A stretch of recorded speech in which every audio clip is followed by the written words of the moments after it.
recorded in a remote location along the East Coast. LaF is on a mission to inform the public about the newest box office releases. These shows are called the Weekend Entertainment Edition of the Literature and Film Podcast, aka Wee LaF. Richard Lusk and Ryan Bull want you to know what is worth watching as they preview all the new films coming to a cinema near you.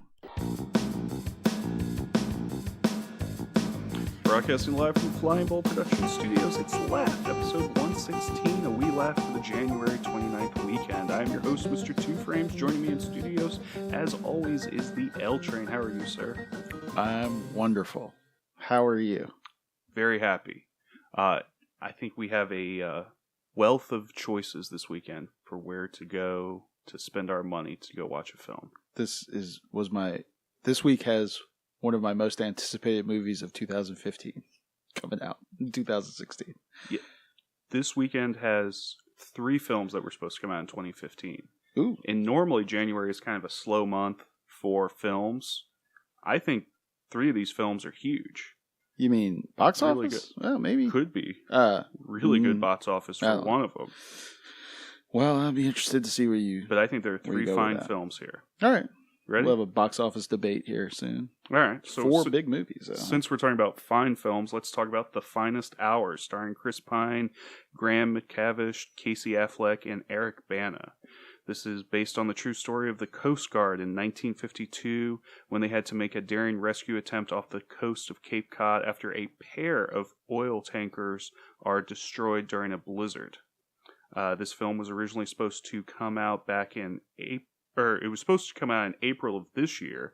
It got pushed up to October 9th of last year before it was sent back to January 29th. Yeah, I've been seeing the trailers for this for a long time. So you had the inside skivvy on that, or the news. Well, what's up? It was supposed to come out April 15th of this year. But The Jungle Book, the live action with some CGI in it, okay, they ran into some production problems, so they switched spots. Same company or same company? This is coming out from Disney. All right. Okay. So it moves up to October 9th.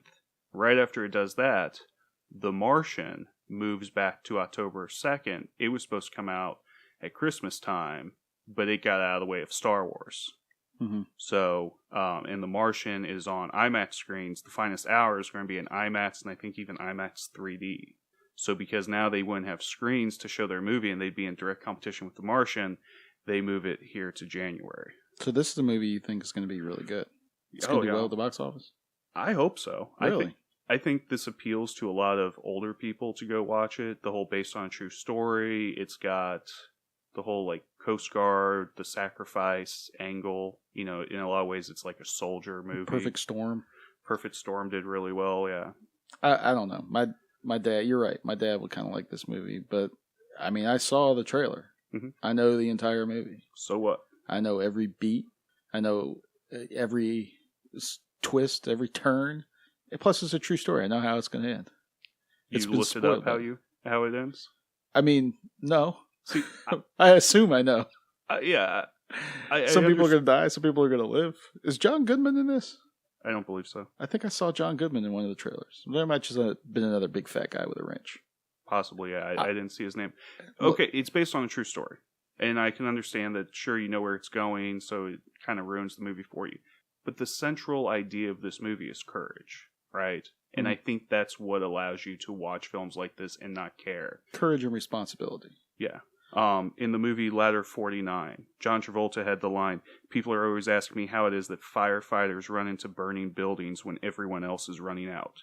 Courage is the answer." Wow. And I think in these type of service type films, whether it's firefighters, military, Coast Guard, whatever, it's watching courage on the big screen and watching people make hard decisions that normally you only see movie action stars make, but knowing these were real people creates a certain type of intensity that makes people want to go and watch this. I like your argumentation on this. And I don't know if it works though. I don't know.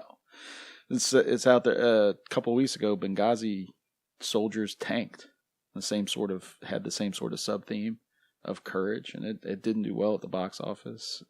Is that from in the heart Michael of the Bay sea effect? No, I just think people are just sort of worn out by this sort of true story thing. I don't know. I don't know how it resonates in the zeitgeist. People want to go to movies to escape things, not to be pummeled.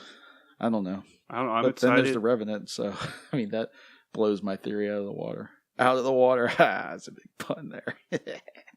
Nice. I like everybody that's involved with the film. Sorry. No, you're fine. I mean, I'm trying to figure out whether or not this is something I want to see, having already seen it, having already seen all the trailers. But because it's got Casey Affleck in it, it's got Ben Foster, who was the Hand of God in 3:10 to Yuma. He's a great little bit actor. Casey Affleck's the best actor of the Affleck brothers. Craig Gillespie wrote a couple of he directed a couple of funny movies, Woodcock and Lars and The Real Girl. I like those movies a lot. And Scott Silver, the screenwriter, wrote The Fighter, which was one of my favorite movies. And everybody that's involved in the film, I kind of enjoy. I just don't know if the sum is going to be greater than the parts, or the whole is going to be greater than the sum of the parts. I don't know. What were you going to say? You were going to put up another defense for it. I was eager to see this before I knew it was going to be an IMAX. But if you can go to a huge theater, great surround sound, feel like you're in the middle of the storm, that appeals to me. I love experiencing bad weather, but I also like that after 2 hours, I can go out into the sunshine and be done with the bad weather. I can walk away from it. All right. So I don't know. I thought this was I couldn't distinguish between it and The Heart of the Sea for some of its early trailer run. And then, oh yeah, wait a minute. This one doesn't have oil in it, right? So I don't know.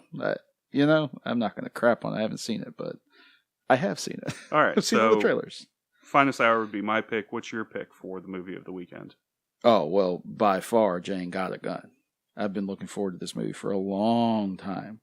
I'm a sucker for Westerns. You saw that from some of my picks on last week's show. Our 10 through 6 of our top 10 of the year. And there's some more coming up. But I think this one has an inside track on the top 10 of the year for 2016. Giving it an early pick. Sounds good. What is it? It's called Jane Got a Gun. I think I mentioned that. Jane Got a Gun, starring Natalie Portman as the titular Jane. And she gets her ex-fiance, Joel, played by Joel Edgerton, to help defend her family against a vengeful outlaw played by Ewan McGregor. Again, like the last film, everyone that's involved with this, I kind of like. I like the subject matter. And I finally get to see a movie in theaters.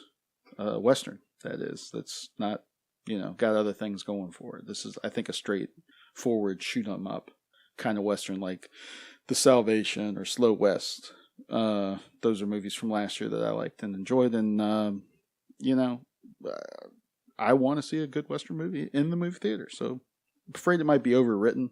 There's a lot of people that are attached to the screenplay, including Joel Edgerton. And I know he was added late as an actor. Yeah, this had a real troubled production history. Lots of actors had to leave it. Bradley Cooper and Michael Fassbender both left, not because of creative differences, but because they just couldn't get the film off the ground and they had to go off and film other films.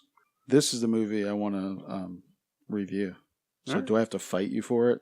No, I'm into it. I like the director, Gavin O'Connor. He did Warrior, which is an MMA film that also had Joel Edgerton in it, as well as Tom Hardy, and then Miracle, about the Olympic hockey team that beat the Russians. He also did a movie about cops, Pride and Glory. Yeah, I haven't caught up with Pride and Glory. I kind of like that. So I think it has good pedigree. It was supposed to come out last September. Unfortunately, the distributor went bankrupt, and this was tied up in the court system as an asset, so They weren't allowed to release it.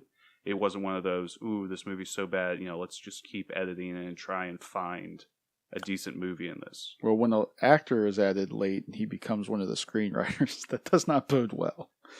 But it could be a hot mess, and it could be a glorious mess. I'm looking forward to it. Yeah, in general, but I think Joel Edgerton is a very talented storyteller, as I said on last week's show when I named one of his movies in my top 10. Right.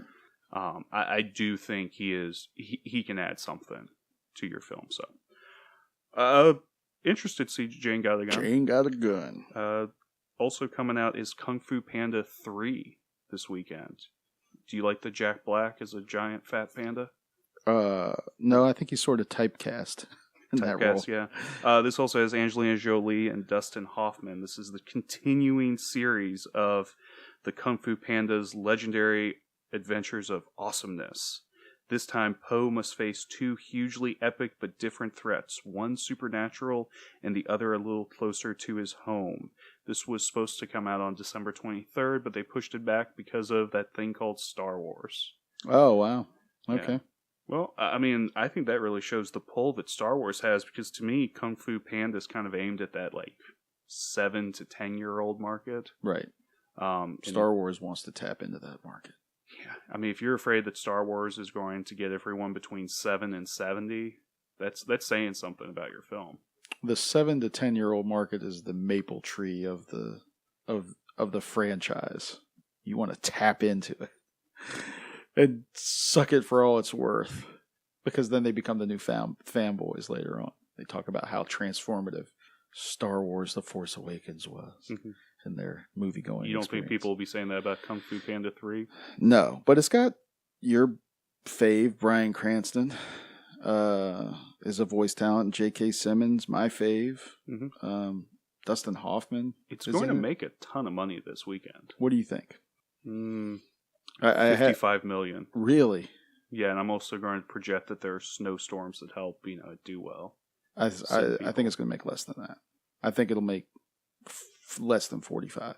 Norm of the North did well a couple weeks ago. Did it? Yeah, it made around 10 million, I think. Not because of the critics.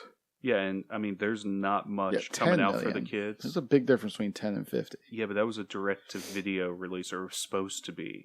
This, people are like, oh, yeah, I like Kung Fu Panda 1, and 2 wasn't that bad. Let's go watch 3. Some people might have been burned by Norm of the North. They might have bear fatigue. I can see people being stuck in their houses with the kids. All right, let's go to the movies. Let's go watch something. What can we see? We've already seen Star Wars 5 times. Let's go watch Kung Fu Panda.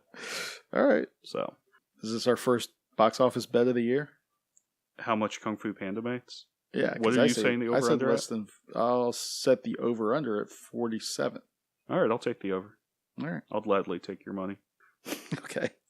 The gentleman's bet. Yeah. So, and then there's one last film coming out. It's kind of weird. 50 Shades of Black. 50 Shades of Black. This is coming from Marlon Wayans. I think he was involved in the screenplay writing of it. Previously, he had done movies like Haunted House. So this is a send-up. Yeah, it's one of those parody satire things. He was also involved in the scary movie stuff. Parody satire of the movie that just won or was nominated for a Razzies. Yeah. Yeah, 50 Shades. Yeah. I don't think anybody really liked that movie, but I guess it made some box office. So they're expecting this will make some box? I guess it's making fun of 50 Shades of Grey. Huh. A lot of these parodies have been going in the PG-13 route. This is going to be rated R, though. It's got Jane Seymour and Fred Willard in it. I love those two people. I could always use more of them in my life. Fred Willard will star in or do a bit part in your movie if you give him free lunch. Ooh, wow, that's harsh. I like Fred Willard. He's funny. How do you, He's not as explain funny. away I Jane don't Seymour? like him as much. She needs the work. Oh, those right. Jewelry store ads aren't paying the bills anymore. Okay. Everyone's bought their two-heart interlocking thing. The second Jane of the week. Yeah. Wait, you don't like Fred Willard is the poor man's... Who were you going to say? Ooh, Steve Martin? No. I'm not big on Fred Willard. Right. He's one of those big ad-libbers. He loves to just do the ad-lib. And I don't like ad-libbing. I don't think there's going to be a whole lot of ad-libbing in this, but... No, maybe. I don't know. I have no idea. I'm not going to see it. I don't think I've ever seen any of those satire movies. So even if you're flipping through the channels on HBO here in 6 months, this wouldn't Unless stop you? I saw Fred Willard and Jane Seymour, I might stop. But then as soon as I figured out what it was, I'd keep going. Zip right past it. Well, with 4 movies out in the box office this weekend, I don't see any point in giving a Redbox pick. This pick. Do you have a streaming pick for us? I do, and it's based on my. I recommended to Nicole C. this movie, friend of the show, and interested to see what she has to say about it, because it's another one of those documentaries that examine the life of the overbearing parent on a athletic or semi-athletic progeny. Why do you laugh? You say semi-athletic. I mean, it's one thing if you're like, yeah, you can clearly see this kid's destined for the NFL or the NBA or something. No, the but parents think if they it's are. a slightly like overweight, mediocre. Kid, yeah. Oh yeah, these people are convinced that their kid is the next, I don't know, Tiger Woods or the next Larry Bird, and they put a lot of time and effort into trying to prove to them how important it is to be, to work hard. They come from different perspectives. They have different motivations, but they're all in a race to figure out who's the biggest douchebag parent. And it's hard. It's hard to assess it. I think there's 5 parents that are trying to race to the top. They're trying to hit the tape that says douchebag on it. They're trying to run past it first. And at the end of the movie, you're like, wait a minute. I don't know which one of these people I dislike more. Wow. Do any of the kids seem to enjoy playing whatever sport they're involved in? Some of them do. Some of them don't. Some of them, I mean, you can cut the film in any way you want. There's an interesting segment about parents who force a school to drop its head coach, and then they have interviews with the head coach.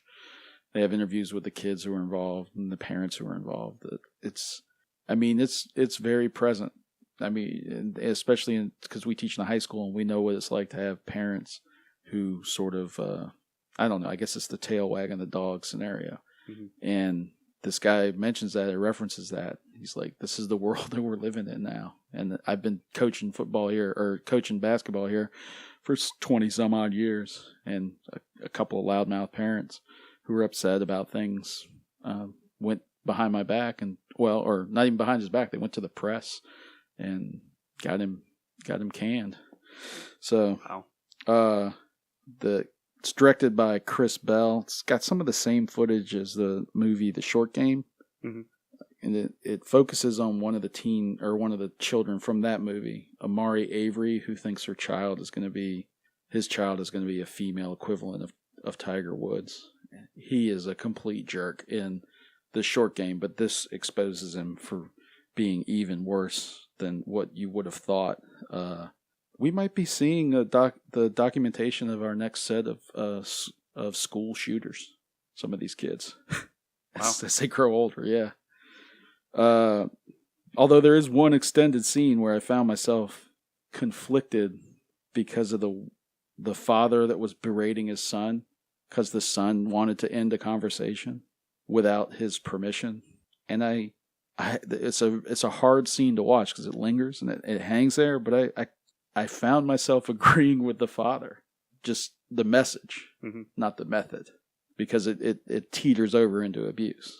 But I kind of can see his perspective on how what his point of view is on how he should treat his kid. But he takes it a little too far. He takes it to 11.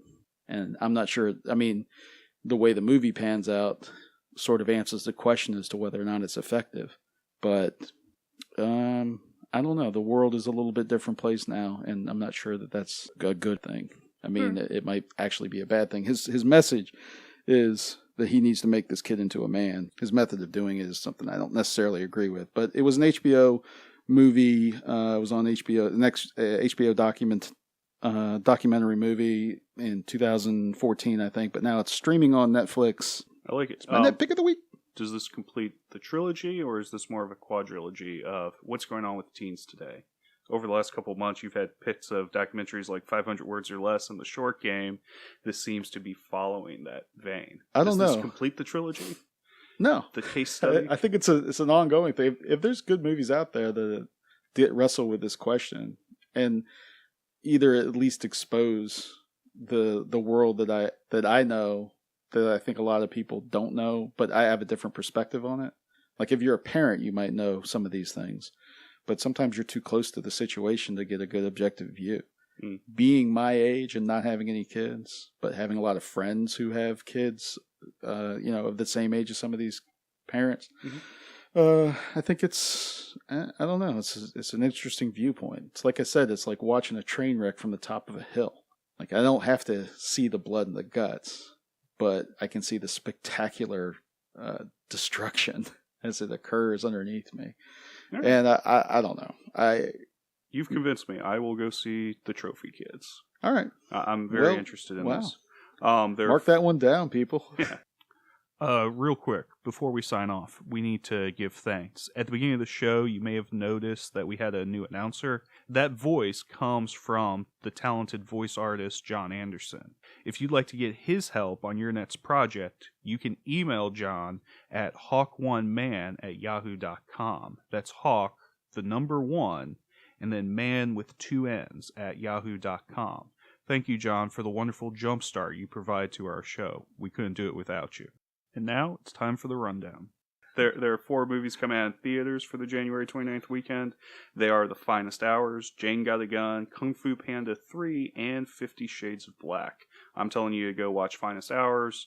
The L Train saying Jane Got a Gun is his pick of the week. Yeah, and I guess we'll figure out. No, Finest Hours will win the box office. Jane Got a Gun. Yeah, but I don't mind doing a review of Jane Got a Gun. Do you think Kung Fu Panda or Finest Hours gets the box office? Kung Fu Panda wins box office, I'm saying. All right, so Jane Got a Gun finishes last?